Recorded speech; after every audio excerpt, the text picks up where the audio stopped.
साथियों नमस्कार, मैं वीरेंद्र राठी आपके साथ। साथियों, जैसा कि आप जानते हैं कि पूरे हरियाणा प्रदेश के अंदर चुनावी माहौल बना हुआ है। इसके साथ साथ पूरे देश के अंदर 5 प्रदेशों के अंदर भी चुनाव प्रक्रिया जारी है।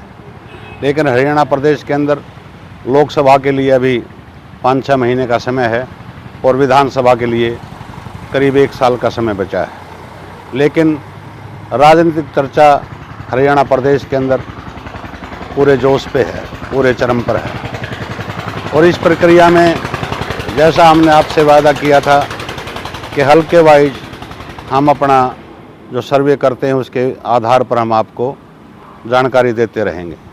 आज हम चर्चा करेंगे महेंद्रगढ़ ज़िले की। महेंद्रगढ़ ज़िले के अंदर 4 विधानसभा की सीटें आती हैं, तो उसके ऊपर आज हम चर्चा करते हैं। सर्वप्रथम हम लेते हैं प्रॉपर महेंद्रगढ़ शहर को। महेंद्रगढ़ शहर के अंदर महेंद्रगढ़ सीट पर आज कांग्रेस पार्टी के रावदान सिंह एमएलए बने हुए हैं और प्रमुख रूप से भारतीय जनता पार्टी के वहाँ बड़े दिग्गज नेता रामविलास शर्मा जी उनके मुकाबले चुनाव मैदान में थे।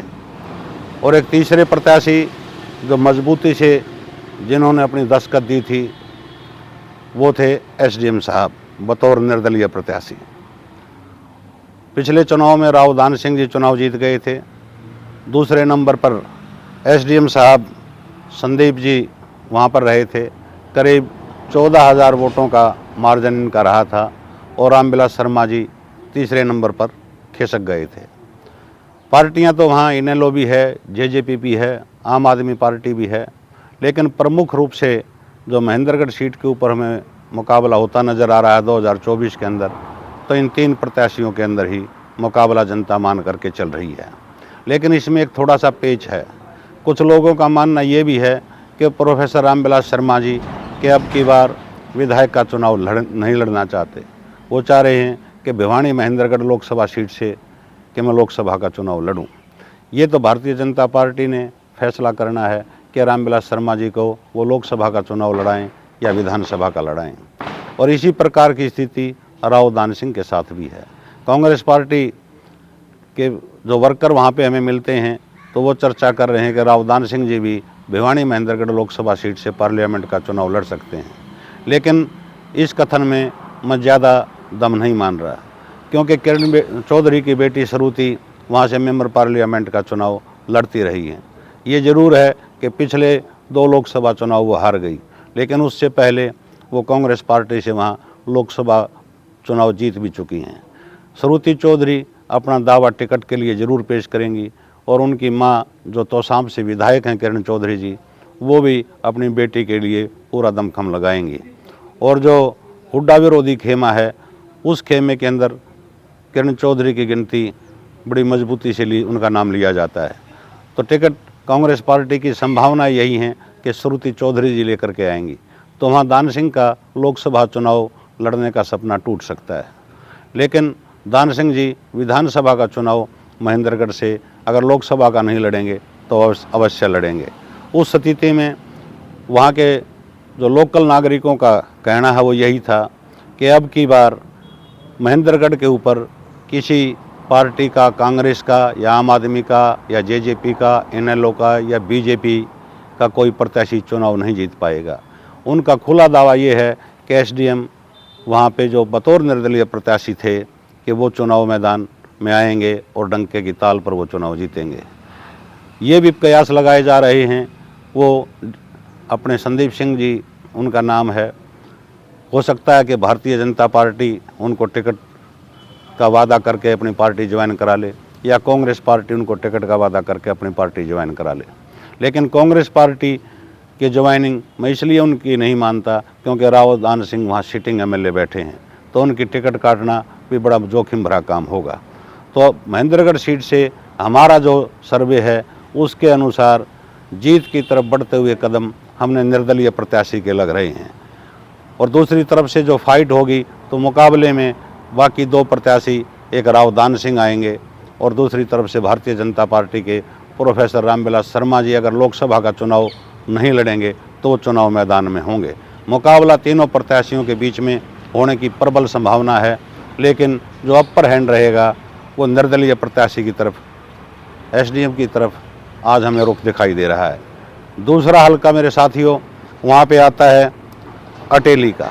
अटेली से भारतीय जनता पार्टी के जो सिटिंग एमएलए हैं सीताराम जी, आज वो वहाँ से विधायक हैं। पिछले चुनाव में राव इंद्रजीत जी ने संतोष यादव की टिकट काट करके सीताराम जी को दिलवाई थी, तो अब की बार दावा तो संतोष यादव जी भी अपना भारतीय जनता पार्टी की तरफ से पेश करेंगी और सीताराम जी भी पेश करेंगे।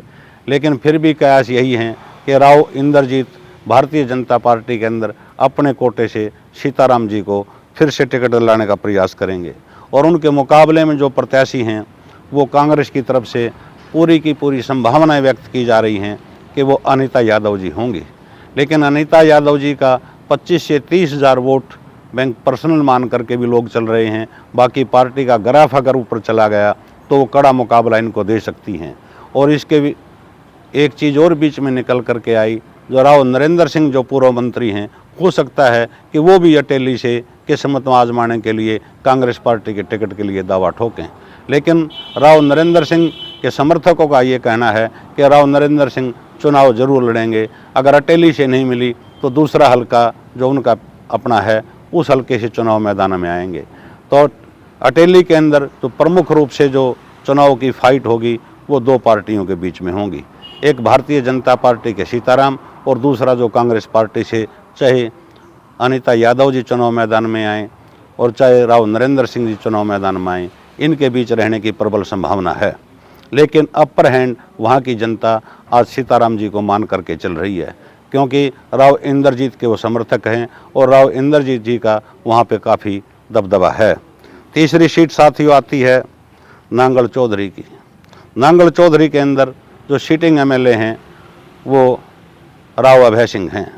पिछले 2 प्लान से लगातार वो वहाँ से विधायक बनते आ रहे हैं।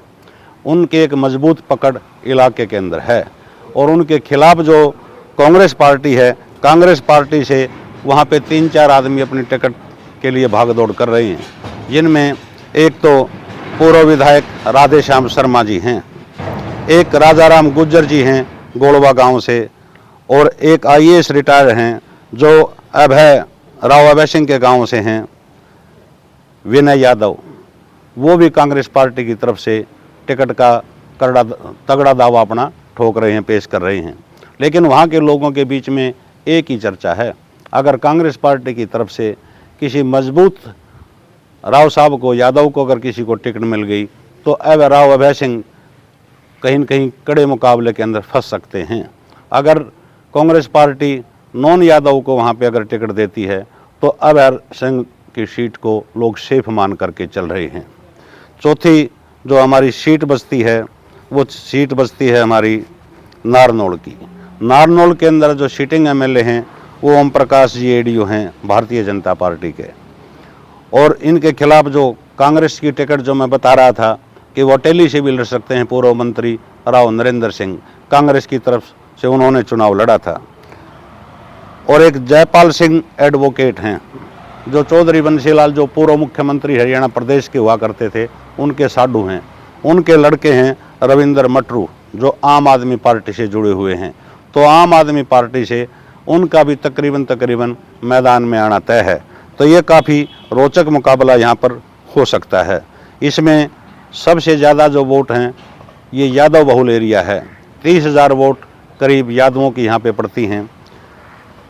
बाकी दूसरी जातियों की जो वोट हैं वो कम संख्या में पड़ती हैं।